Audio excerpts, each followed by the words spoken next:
আমাদের সবার লাইফের যেটা অন্তিম উদ্দেশ্য সেটা হচ্ছে যে লাইফ টাইম হ্যাপি থাকা।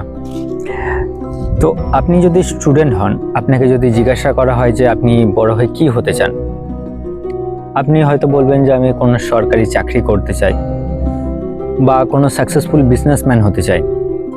তো তারপরে আপনি কি করতে চান? এইভাবে যদি আপনি নিজেকে প্রশ্ন করেন বা আপনাকে যদি কেউ প্রশ্ন করে, আপনি দেখবেন যে আপনার সর্বশেষ যে উত্তরটা সেটা হবে যে আমি লাইফে হ্যাপি থাকতে চাই। তো এই লাইফে হ্যাপি থাকতে গেলে কি করতে হবে? লাইফে হ্যাপি থাকতে গেলে আমাদের সর্বপ্রথম যে কাজটা করতে হবে সেটা হচ্ছে যে অন্যের লাইফের সাথে আমাদের লাইফ কম্পেয়ার করা বন্ধ করতে হবে। কারণ অন্যের লাইফের সমস্ত কিছু সিচুয়েশন বলুন, প্রবলেম বলুন, আমাদের লাইফের থেকে সম্পূর্ণ আলাদা।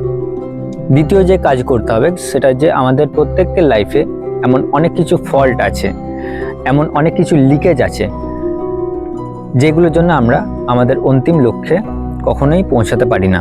সেই ফল্টগুলো খুঁজে বার করতে হবে এবং সেইগুলোর সমাধান করতে হবে।